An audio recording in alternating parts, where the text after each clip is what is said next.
A Trump supporter from Florida, lamenting during the 2019 government shutdown, said, "I voted for him and he's the one who's doing this. I thought he was going to do good things, but he's not hurting the people he needs to be hurting."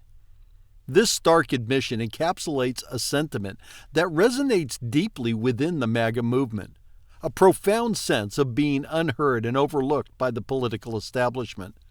For many, Donald Trump represents not just a political choice, but a vessel for their frustrations and a voice for their grievances.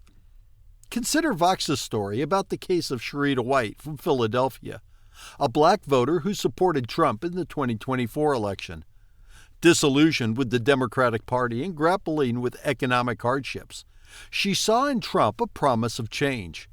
However, as policies unfolded, like the Liberation Day tariffs that increased consumer costs, her optimism waned, leading to feelings of betrayal. This sense of disillusionment is not isolated. A recent Navigator research poll found that approximately 11% of Trump voters expressed regret over their decision, citing unmet expectations on issues like inflation and immigration. Yet, it's crucial to understand that for many, the appeal of Trump wasn't solely about policy specifics. It was about being seen and heard in a system that had long ignored them. As Guardian noted, even amid political chaos and rising prices, what matters most to his supporters is a macabre form of payback and vengeance. This episode aims to delve into these complexities, exploring the emotional undercurrents and societal factors that have led to such deep divisions. By understanding the roots of this divide, we can begin to bridge the gap and foster a more empathetic and constructive dialogue. To truly understand the MAGA movement, we have to step outside the analytical lens of policy debates and enter the realm of emotion. While commentators often reduce political allegiances to demographics or ideologies, the fuel behind Trump's rise is far more visceral, a mix of anger, betrayal, fear, pride, and longing. This is the emotional engine that drives MAGA. Many MAGA voters feel like they've been sold a lie, not once, but over decades. Factories shuttered, pensions slashed, wages stagnated. Entire communities, especially in the post-industrial Midwest and rural South, watched as globalization stripped away not only their economic stability, but also their cultural relevance. These voters were told to retrain, to adapt, to move. And yet, no matter what they did, they felt discarded. In the vacuum left behind, Trump's voice rang out clearly. The system is rigged.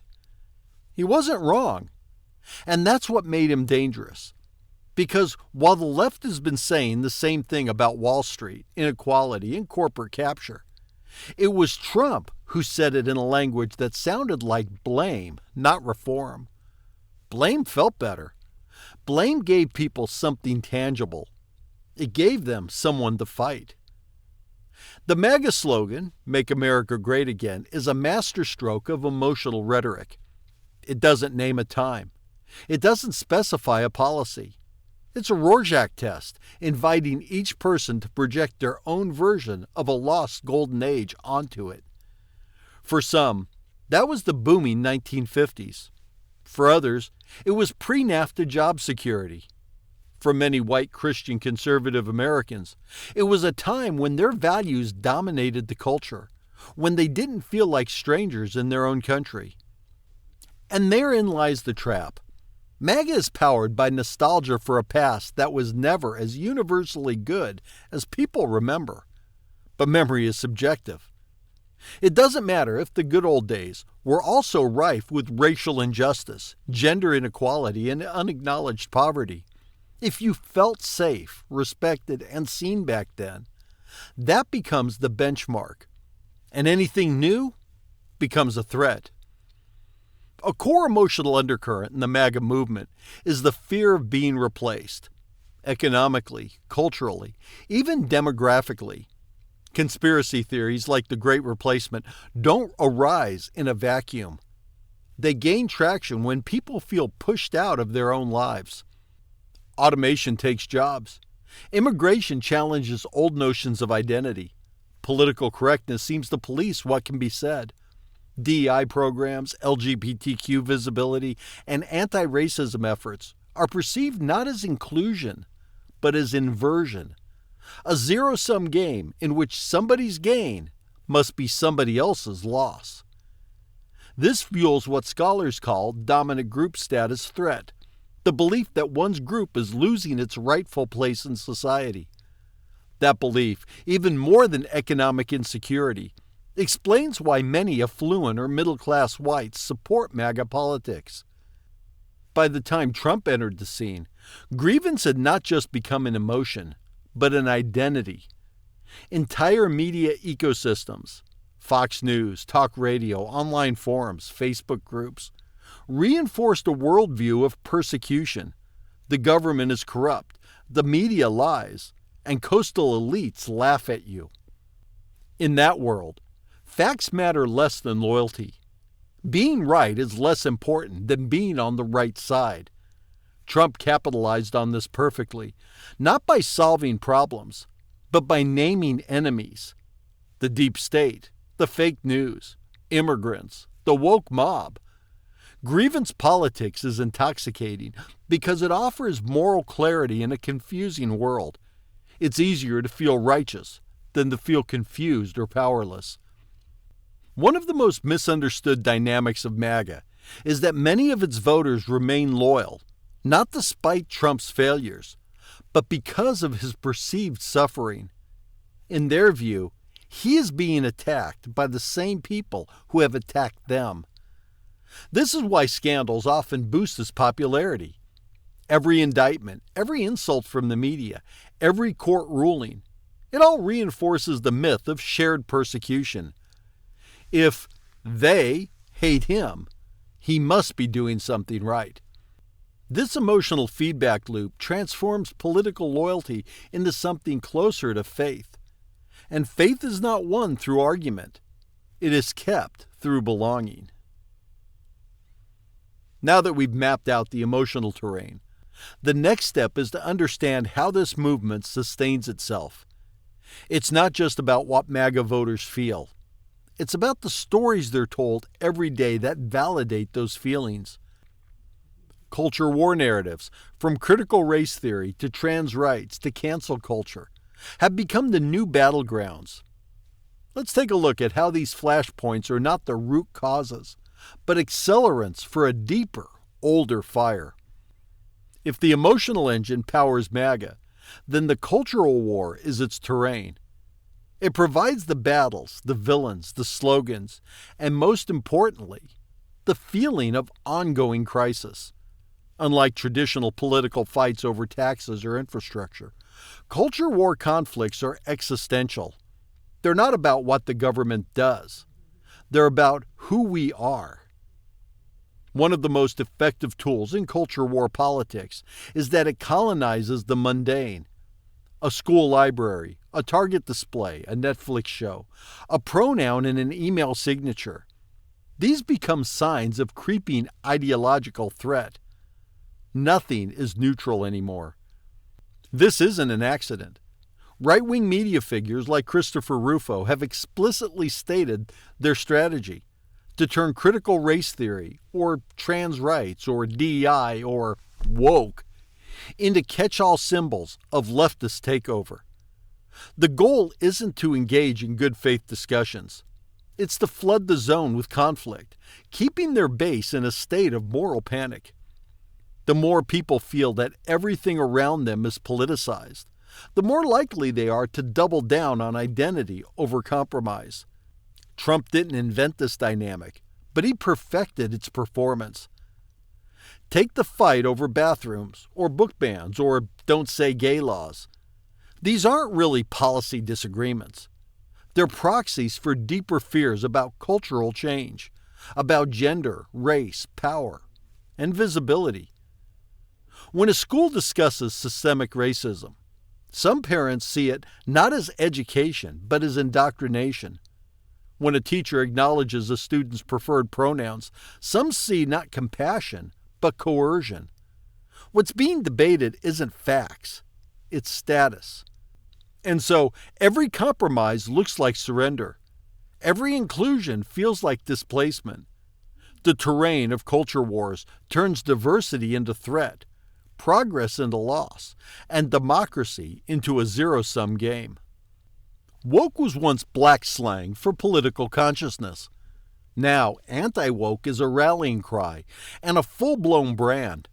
It doesn't mean anything consistent, but it feels like opposition to something vast, alien, and imposed from above. Ron DeSantis built an entire presidential primary campaign on being anti-woke. School boards across America are being flipped by candidates who've never held office before, but who ran on culture war issues. Books are pulled. Pride flags are banned. AP African American Studies is stripped of core content. This political backlash is less about specific outcomes than about asserting control over the story America tells about itself. Who counts? Whose voices matter? What version of history wins?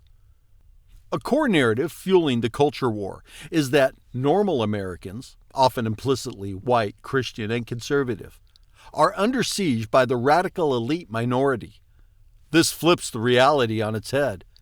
In truth, most Americans support LGBTQ rights, believe racism exists, and favor inclusive education. But the myth of the silent majority gives MAGA voters a sense of moral authority. They are the keepers of the true American flame, even if the media, academia, and Hollywood try to extinguish it. It's a form of cultural martyrdom. We're losing, but we're right. That sense of embattled righteousness drives turnout, fuels donation, and reinforces tribal boundaries. The culture war is exhausting, by design. It overwhelms nuance, simplifies complex issues into good versus evil, and short-circuits real conversation. But it also feels alive. Every headline, every controversy, every new enemy keeps the base activated. This creates a kind of emotional dependency. Voters don't necessarily need their leaders to fix anything. They just need them to keep fighting. In that sense, MAGA functions more like a movement than a political party. Its strength lies not in governing, but in grievance maintenance. And in that constant state of alert, everything else, healthcare, climate change, housing, education, becomes background noise. The fire must be fed. With emotions driving the engine and the culture war laying the track, there's still one more key component to this ecosystem, the media machinery that keeps the train on course. Let's take a look at how information bubbles, algorithmic feeds, partisan networks, and alternative facts don't just inform MAGA voters. They shape the reality. When you're in an alternate reality, pain feels like proof of persecution. We live in a time when most people don't just consume news. They curate reality. MAGA voters, like everyone else, are constantly plugged in the media, but often from a narrow slice. Fox News, Newsmax, Breitbart, The Daily Wire, YouTube personalities, Facebook groups, TikTok echo chambers. And in that ecosystem, a very specific narrative is reinforced day after day. The left is out to destroy traditional America. Elites are lying to you. You are the real victim. Your enemies are everywhere. This isn't just bias. It's an immersive environment. And once you're inside it, everything outside it starts to look hostile or fake. Social media platforms aren't designed to inform. They're designed to keep you scrolling. Outrage, fear, and tribal identity perform far better than facts or nuance. If you're angry, you're engaged. If you're engaged, you're monetized. That's why woke librarian bans Bible while letting porn in schools goes viral, even if it never happened. By the time it's debunked, it's already done its job.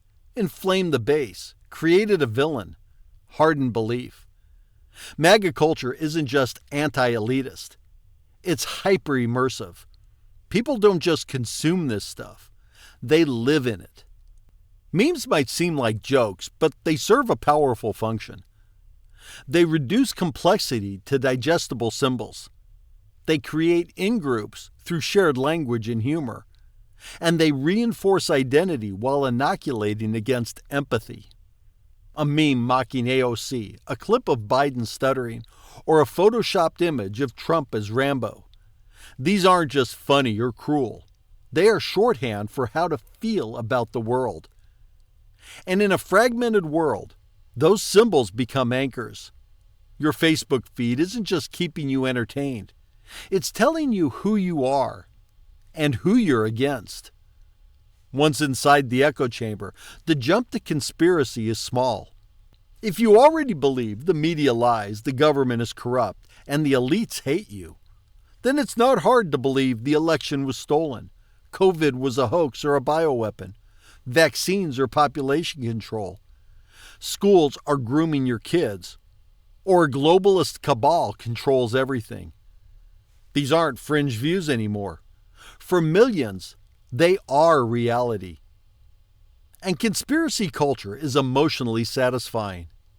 It makes you feel like you know the real truth, that you're part of a secret resistance, that your suffering isn't meaningless. It's proof that you're on the right side of history. Trump's gift wasn't just exploiting media. It was performing reality. He created a feedback loop. He says something wild. The media covers it. MAGA sees that as proof the media is obsessed. Base loyalty deepens. Even fact-checking can backfire. For those inside the bubble, correction feels like censorship. Truth becomes tribal. There is their reality and ours, and they don't meet. As Steve Bannon put it, the goal is to flood the zone with shit. Once people no longer know what's real, they'll default to what feels right, to loyalty, not logic. So there's the challenge. When people live in different realities, how do you reach them? You can't reason someone out of a worldview they weren't reasoned into, especially when that worldview is tied to community, identity, and purpose. But underneath it all, beyond the memes, the noise, the rage, lies something real. Shared pain. The fear of being left behind. The grief of a changing world. The loss of meaning. Let's peel back the layers and look at what's underneath the shouting. The economic and emotional wounds that all of us, MAGA or not, are still carrying. They feel what we feel. They just think it's our fault. Before we talk about Trump or QAnon or cultural backlash, we have to talk about loss. Because for all the differences in how we see the world, most Americans feel a deep and growing sense of unease. Wages have stagnated. Communities have been hollowed out. Good jobs have disappeared. Life expectancy has declined. Trust in institutions has crumbled. And loneliness, addiction, and despair are epidemic. These are not partisan problems. They're American problems. They hurt conservatives, progressives, independents, and apolitical people alike. But where we place the blame and what we believe can be done about it has become radically divided. For many MAGA voters, especially white working-class men, the pain is tangled up with something existential. The belief that they've lost not just prosperity, but purpose. They were promised a country where hard work meant security. Men were respected as providers. Patriotism was noble, and their culture was centered. And now, the factory closed. The opioid epidemic took their neighbors. Their kids can't afford a house. They're told privilege is the problem. And the media mocks them as backward, racist, or stupid. It's a shattering reversal, a slow-motion identity collapse. And it doesn't make you radical until someone tells you who to blame. Progressives often point to capitalism, deregulation, and political cowardice as the culprits. And they're not wrong. But the MAGA narrative blames someone else. Immigrants, minorities, liberals, globalists, feminists, trans people, China, the woke elite. They don't talk about Wall Street bailouts or the gutting of unions. They talk about drag queens and real Americans being silenced. This isn't an accident. It's the result of decades of strategic propaganda. Take real pain, redirect it toward imaginary enemies, and offer simple villains for complex problems. There's a reason MAGA rallies feel like church revivals. They offer something few people get anymore: belonging, meaning, and moral clarity. It's not just we're angry, but we're right to be angry, and we're in this together. Shared resentment becomes a form of community. They're taking our country. They don't respect our values. We're the last line of defense. This kind of grievance-based identity is powerful. It turns politics into spiritual warfare, and it makes compromise feel like betrayal. Here's the hard truth. Many MAGA voters are hurting in the same way progressives are. They're not wrong to feel abandoned. They're not crazy for noticing things have gotten worse. They're not evil for wanting a better life for their families. What's different is the story they've been told, and the people they've been told to hate. So, if the pain is real and if it's shared, why don't facts matter? Why doesn't it help to explain the real causes or show the numbers? Because in a world where identity is everything and reality is up for grabs, facts can feel like attacks. And truth, no matter how well sourced, doesn't always stand a chance against the deep and emotional pull of the tribe. People don't believe what's true. They believe what feels true. We like to think of ourselves as rational beings. We imagine our beliefs are built on reason, evidence, and objective thinking. But that's not how the human mind works. Not really. In truth, we're emotional first, rational second. And by the time logic kicks in, we've already made up our minds. The data we accept, it's mostly the data that confirms what we already want to believe. This isn't a partisan flaw. This isn't a MAGA flaw. It's a human flaw. And if we're going to have any hope of bridging our divides, we need to understand it. Cognitive psychologist Jonathan Haidt uses a simple metaphor. Your rational mind is a rider. Your emotional intuition is an elephant. The rider thinks he's in control, guiding the elephant through logic and foresight. But in reality, the elephant goes where it wants, and the rider's job is mostly to justify where it's already going. This is how most political thinking works. We don't reason our way into a position. We feel our way there, then build a wall of post hoc rationalizations to defend it. When confronted with facts that challenge those feelings, we don't say, good point. We say, fake news, or that's biased, or you're just trying to make me feel stupid. We dig in even deeper. Politics has always had some emotional heat to it, but today, it's more than policy disagreements. It's identity warfare. In secularizing America, politics has become the new faith system for many.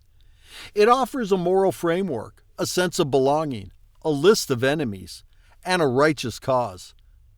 MAGA in particular functions as a totalizing identity.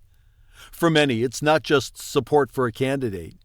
It's rejection of a world that made them feel invisible. Trump becomes a kind of totem, the one person who fights for us, who tells off the elites, who says the quiet parts out loud. And when you attack him, you don't sound like someone sharing facts. You sound like someone attacking them. They hear, "You're stupid, you're racist, you're a bad person." The defenses go up. And truth, even clear, well-sourced, verifiable truth, gets shut out by a psychological firewall designed to protect identity. Let's get technical for a moment. When you hear information that supports your worldview, your brain releases dopamine, the same reward chemical as food, sex, or winning a game. When you hear information that challenges your worldview, your amygdala, the brain's fear center, lights up. You literally feel threatened. This is why people will twist themselves into knots to avoid cognitive dissonance. They'll discard inconvenient evidence. They'll cherry-pick one fringe source over 10 mainstream ones. They'll say, "I don't trust experts anymore," as if that's a virtue. Not because they're stupid, but because the brain is doing its job, protecting their worldview and, by extension, their tribe. And here's the real kicker. Sometimes, when you try to correct a false belief, it doesn't work. It makes the false belief stronger. This is called the backfire effect, and it's been repeatedly observed in experiments. For example, show people a fake news article they believe, then present a correction.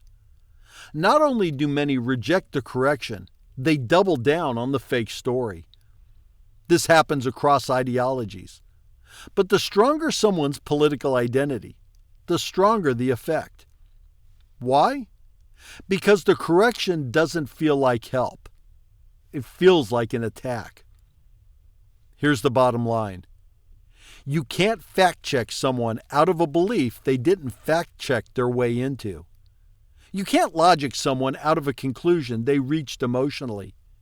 You can't spreadsheet your way through someone's sense of betrayal, shame, or alienation.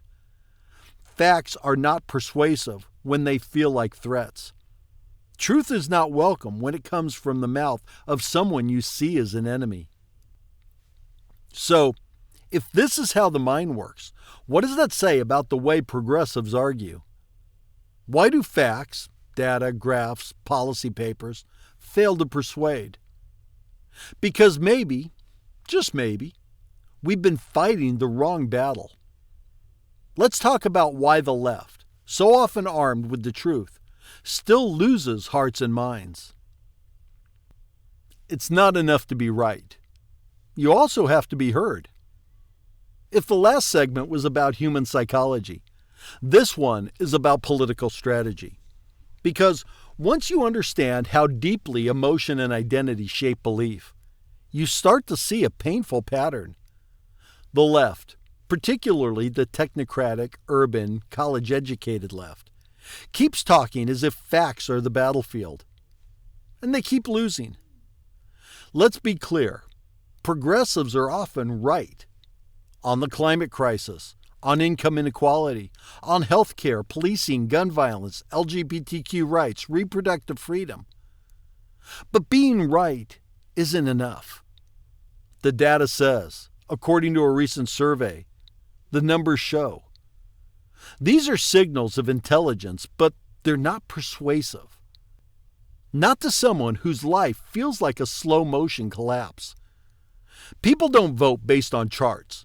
They vote based on stories, based on emotions, based on who they think cares about them, and who makes them feel seen. One of the most common grievances you'll hear from Trump voters isn't about policy. It's about how they're talked to. They feel dismissed, mocked, lectured. They feel like the left sees them as rubes, bigots, and uneducated hicks. Even when that's not true, even when the intent is compassion or clarity, the tone can signal superiority. This is the danger of coastal elite vibes. The NPR voice, the smugness of late-night comedy, the New York Times op-ed headline that explains America to America. Even when the facts are right, the tone says, "We know better than you," and no one likes to be talked down to. Progressives often assume that moral clarity comes from taking the most nuanced, inclusive, and technically accurate position. But that's not how most people process politics. Saying defund the police may feel righteous, but to many voters it sounds like we don't care about your safety. Saying Latinx may feel inclusive, but most Latinos don't use that term. Explaining racism through academic theory might be accurate, but it can feel alienating to people who just want to talk about jobs, rent, or dignity. Progressives often forget that language is a signal. And when you use language most people don't recognize, you signal, this isn't for you. The right offers simple answers. They're the problem, we'll fight for you. The left often offers complexity. Well, it's a systemic issue rooted in decades of structural inequality, and we need to address the root causes while balancing competing priorities. Which is true, but which one feels better? The right frames politics as good versus evil. The left frames it as a difficult policy discussion among well-meaning experts. And that's not a fair fight. People want to feel like they're on the side of the good guys. They want a cause, a mission, a story. They don't want to be told their struggles are complicated or their pain is part of a complex trend that will take time to reverse. They want to feel seen, heard, empowered. This isn't a call to abandon truth. It's a call to deliver better. That means leading with emotion. Start with the heart, not the brain. Tell stories. Share real people's experiences, not just statistics. Simplify the message. Make the moral stakes clear, not academic. Use plain language. Speak like a neighbor, not a think tank. Build identity bridges. Show people they can be us, not just them. We don't need to lie. We don't need to pander. But we do need to stop assuming that being correct is enough. So, if facts don't work and the left keeps failing to persuade, what does work? What is it that MAGA gives people that they don't feel they can get anywhere else? The answer isn't just Trump, it's not just slogans. It's belonging. Let's talk about the most powerful force in human psychology, the one the right has mastered. People will go where they feel welcome and stay where they feel like they matter. Before we talk about what MAGA gets right, we have to talk about what people need. At the heart of every political movement, every mass uprising, every cult of personality, every enduring ideology, there's something deeper than policy. It's not about tax brackets or immigration quotas or carbon caps. It's about belonging. We are social creatures. Evolution hardwired us to crave connection. Thousands of years ago, being alone was death. Survival meant being part of a tribe. You didn't just want to be accepted. You had to be accepted. Rejection meant danger. Banishment meant starvation. That wiring didn't go away. It just evolved. Now, instead of clans or hunting parties, we seek political identity, religious affiliation, neighborhoods and subcultures, online communities and social media tribes. We still ask the ancient question, who are my people? Where do I belong? Belonging isn't about proximity. It's about meaning. When you feel like you're part of an us, your life has purpose. You have language, rituals, in-jokes, villains. You know where you stand and who's standing with you. In the political world, belonging feels like someone finally speaking your language, feeling seen in a sea of invisibility, knowing that your pain, your confusion, your anger is shared. Hearing, maybe for the first time, you're not crazy, you're not alone. You're right to be angry. This is more powerful than policy, more powerful than facts. This is identity-level engagement. And here's where the left often stumbles. The progressive worldview is, in theory, deeply inclusive. It champions the marginalized, speaks of universal rights, and calls for solidarity. But in practice, many people feel left out of that inclusion. A white working-class man in a dying town doesn't hear, "You're part of our fight." He hears, "You're the problem. You have privilege, so shut up. You don't get to be angry. Others have it worse." It may not be what's meant, but it's often what's heard. And for people already teetering on the edge of disconnection, it's enough to push them toward a movement that says, "No, you're the one who's being left behind. They're the ones looking down on you. You belong with us." Before we get into what MAGA gets right, we need to understand what need it fills. For millions of Americans, especially in post-industrial, rural, or economically stagnant communities, life has become disorienting. Jobs are gone, church attendance is down, opioids are up, social capital has eroded. People feel like strangers in their own country. And into this void walks a movement that says, "You are part of something. You are not forgotten. We see you. You are not the villain. They are." It tells people your anger is justified. Your confusion makes sense. Your identity matters. And it delivers that message with flags, hats, chants, Facebook groups, rallies, and a sense of community that often feels more real than anything else in their lives. This is where it gets dangerous. Because when belonging is built against something, when it's rooted in resentment, fear, and the dehumanization of others, it becomes a weapon. It says, "We're the real Americans, and they're trying to replace us. We're under attack, and it's time to fight back. Facts don't matter because we know what's really going on." It becomes a sacred bubble, a fortress of shared grievance, a shield against complexity.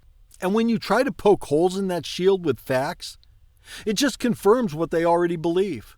See, they're trying to shame us again. They want to silence us. We must be right or they wouldn't be so afraid of us. This is the double-edged sword. Belonging is essential, but it can either lead to unity or division. The challenge ahead isn't just about policy platforms or better slogans. It's about meeting people's needs for identity and inclusion in a way that doesn't require an enemy.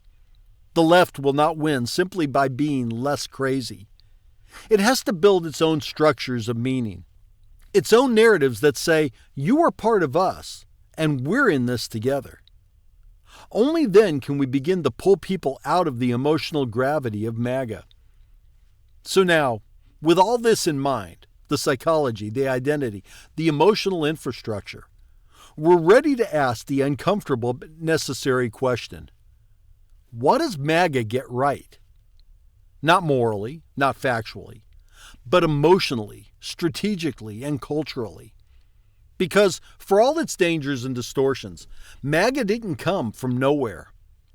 It came from unmet needs, some of which we've been ignoring for far too long. Let's talk about that. Even a broken clock is right twice a day. But if you're only mocking the clock, you'll never ask what time it really is. Progressives often make a fatal mistake when confronting MAGA. They assume everything about the movement is wrong, corrupt, bigoted, hateful, anti-intellectual. And to be clear, the MAGA movement has empowered some truly dangerous forces. It has peddled lies, elevated conspiracy theories, and stoked the flames of resentment. But buried beneath the vitriol, the slogans, and the rage is something real. A legitimate pain. A gut-level intuition that something is broken. And a desperate hunger to be heard. Until we can separate that signal from the noise, we'll never reach the people we need to. Let's start with the obvious. MAGA voters are not wrong when they say the system is rigged. It is. It's rigged in favor of wealth, capital, and entrenched interests. It's rigged that so corporations get bailouts while working families get evictions. It's rigged that so the wealthy can buy influence while everyday people get drowned in bureaucracy, debt, and indignity. And for decades, both parties have served the same corporate donors. Jobs were outsourced, towns hollowed out, costs soared while wages stagnated. And nobody seemed to care. Until somebody came along and pretended to. The rage that fuels MAGA isn't manufactured from thin air. It comes from lost jobs and broken towns, overdose deaths and disappearing futures, cultural dislocation and media mockery, a sense of betrayal by elites who told them to learn to code or move to the city. They were told globalization was progress. They were told diversity would be their strength. They were told the future was bright and then watched it shut them out. And when they raised their voices, they were told they were privileged, that they were the problem, even when they weren't racist or sexist or hateful, even when all they wanted was dignity, stability, and a future for their kids. Can you see how this might harden someone's heart? Trust in American institutions has collapsed, and not without reason. Wall Street destroyed the economy. No one went to jail. Big Pharma profited from an opioid crisis it helped create. No one went to jail. Congress is gridlocked, performative, or bought. No one goes to jail. The media gets things wrong, then gets defensive. Tech platforms censor one day and promote chaos the next. Higher education costs a fortune and doesn't guarantee stability. MAGA voters may misplace their blame, often wildly, but they are not wrong to say something is broken. And when the left defends institutions reflexively, it can sound like gaslighting. They don't want a lecture on how complex the system is. They want someone who will say, yeah, it's screwed up, and you've been left behind. Democracy only works when people feel like they have a say. But for many working-class Americans, rural or urban, white or not, politics has become a spectator sport. It doesn't matter who they vote for. It doesn't matter what they say. Nothing changes. Trump, for all his many failings, spoke directly to that frustration. He made them feel like the system was afraid of them for once. He promised power, vindication, revenge. And yes, that was dangerous. But it also worked because it spoke to a real need. I want to matter again. It's not just economics. Many MAGA voters feel like their way of life, their values, their culture, their very existence is being erased or mocked. You can disagree with them about what real America is. You can argue, rightly, that progress is not oppression. But when people feel like they've gone from the center of the story to the margins, and no one seems to care, they lash out. And when the left responds with academic jargon or moral lectures, it confirms their worst fears. They don't care about us. They just want to change us, to replace us. But here's the harsh truth. By refusing to acknowledge what MAGA gets right, progressives play into its hands. Every time we dismiss these voters as hopeless, irredeemable, or stupid, every time we conflate legitimate grievance with fascism, we reinforce a narrative that the left is out of touch, elitist, and morally arrogant. That doesn't mean we excuse racism or bend to extremism or abandon truth. But it does mean we listen. We respect pain even when we disagree with its expression. Because if we don't, someone else will. And next time, it might not be a buffoon in a red hat. It might be someone smarter and scarier. If MAGA tapped into something real, then we need to ask, what unmet need did it expose?